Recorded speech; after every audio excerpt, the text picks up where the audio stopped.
Bonjour à tous, je suis Florence Porcel, Community Manager officielle de l'univers, et je vous souhaite la bienvenue dans le 18e épisode de ce podcast où je vais vous parler de météorites, d'astéroïdes, de Pluton et d'un court-métrage de science-fiction à financer. L'événement de la semaine, c'est bien sûr la pluie de météorites qui s'est abattue sur Tcheliabinsk, en Russie, une ville industrielle qui compte plus d'1 million d'habitants. Alors ce qui s'est passé, c'est que la météorite de 10 tonnes s'est désintégrée dans l'atmosphère entre 30 et 50 km d'altitude, et que de nombreux fragments de tailles différentes sont allés transpercer des vitres, des toits, des pare-brises et même la glace d'un lac.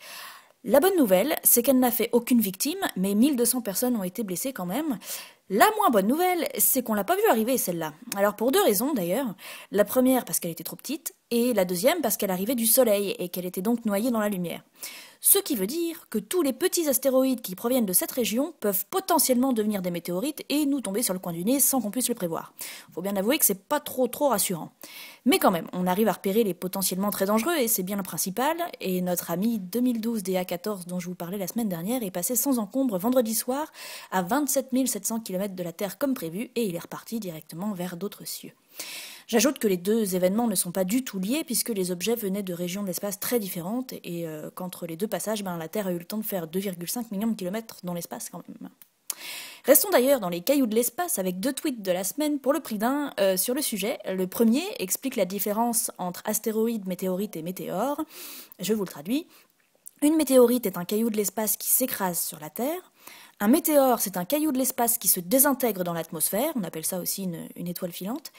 Et un astéroïde, c'est un caillou de l'espace qui reste dans l'espace. Et moi, j'ajoute qu'une comète, c'est un corps céleste essentiellement composé de glace, avec une atmosphère temporaire de gaz et de poussière, et une queue, la fameuse queue de la comète. Et le deuxième tweet tente d'expliquer toutes ces histoires d'astéroïdes et de météorites qui nous arrivent en ce moment en se demandant si le Harlem Shake ne serait pas une danse pour appeler les météorites. Ça m'a fait beaucoup rire. Et clôturons cette partie sur les météorites avec le bidule connecté de la semaine, à savoir une carte interactive de leurs impacts sur nos terres classée par la masse de ce qui a chuté.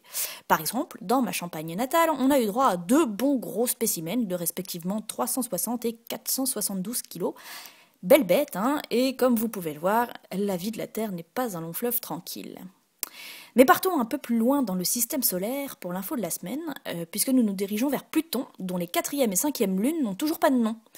Elles s'appellent respectivement P4 et P5, et c'est moche parce qu'on dirait des noms d'exoplanètes, mais le SETI, l'Institut de recherche d'une intelligence extraterrestre, vous propose à vous et à moi de choisir comment ces lunes devront être baptisées. Alors faut respecter la tradition quand même, qui veut que les satellites en général portent des noms issus de la mythologie gréco-romaine, et en particulier pour ceux de Pluton qui fassent référence à des mondes souterrains, Pluton se situant très loin de nous, entre 4 et 7,5 milliards de kilomètres de la Terre selon sa position.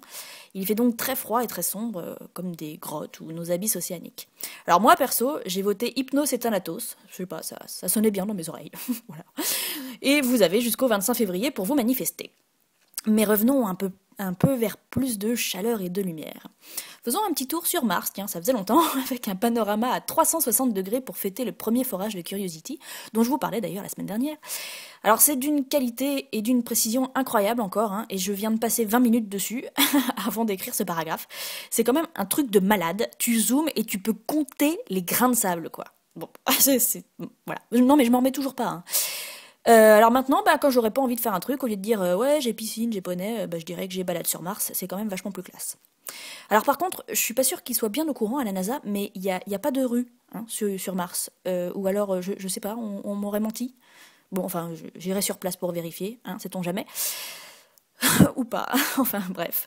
À défaut d'aller sur Mars y construire une rue à mon nom, genre la meuf qui craque, il y a un film qui aimerait se monter en faisant appel au crowdfunding, c'est-à-dire au financement participatif pour ceux qui le souhaitent. Ellipse, c'est son nom, sera un court-métrage de science-fiction qui utilisera les données du télescope spatial Kepler et la véritable histoire de l'Observatoire Royal de Greenwich.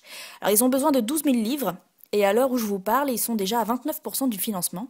Alors personnellement, j'ai donné 15 livres, soit 18,09 € précisément, ce qui fait de moi un donateur astéroïde pour rester dans l'actu de la semaine, et d'ailleurs j'ai pas trop eu le choix, cela dit, parce que si j'avais pu donner plus, j'aurais donné plus. En tout cas, j'espère que ce film se fera, et évidemment, je vous mets le lien dans le billet dédié à ce podcast sur mon blog florenceporcel.com si vous voulez donner un petit peu d'argent aussi. Dans le pitch de ce court-métrage, il parle d'ailleurs d'une femme, Louise de Kéroual, qui était la maîtresse de Charles II, roi d'Angleterre de l'époque, et qui est à l'origine de bien des progrès scientifiques, puisque c'est elle qui a convaincu le roi de faire construire l'observatoire où a pu être découvert le calcul de la longitude. Rien que ça. Alors malheureusement, à part quelques sources que j'ai pu recouper, on ne trouve pas grand-chose sur elle sur Internet, alors j'espère qu'elle a droit à toute la mise en perspective qu'elle mérite dans de nombreux bouquins d'histoire des sciences. Et finissons par la date de la semaine avec les oufs d'Astro du côté de Lyon, à Vaux-en-Velin précisément. C'est la 3e biennale du ciel et de l'espace, et c'est la question du temps et de son rapport à l'espace qui est mis en avant cette année, avec notamment des conférences, des spectacles, des visites guidées, des séances en planétarium, un jeu de rôle, un café science. Bref, amis lyonnais, ne ratez pas ça, c'est en ce moment jusqu'au 24 février. Et puisqu'on parle du 24 février, c'est ce jour-là que se clôturera également le concours Axe pour aller dans l'espace. Et visiblement, quelques tricheurs ont été disqualifiés puisqu'ils ont disparu du haut du classement, me faisant passer de la 14e à la 8e place. Le but étant d'arriver dans les 5 premiers, n'hésitez surtout pas à voter pour moi. Et comme d'habitude, n'oubliez pas de regarder le 20-20h tous les dimanches à 20h sur France 5 jusqu'à la fin du générique de fin. Vous pourrez m'y apercevoir. À la semaine prochaine. Au revoir.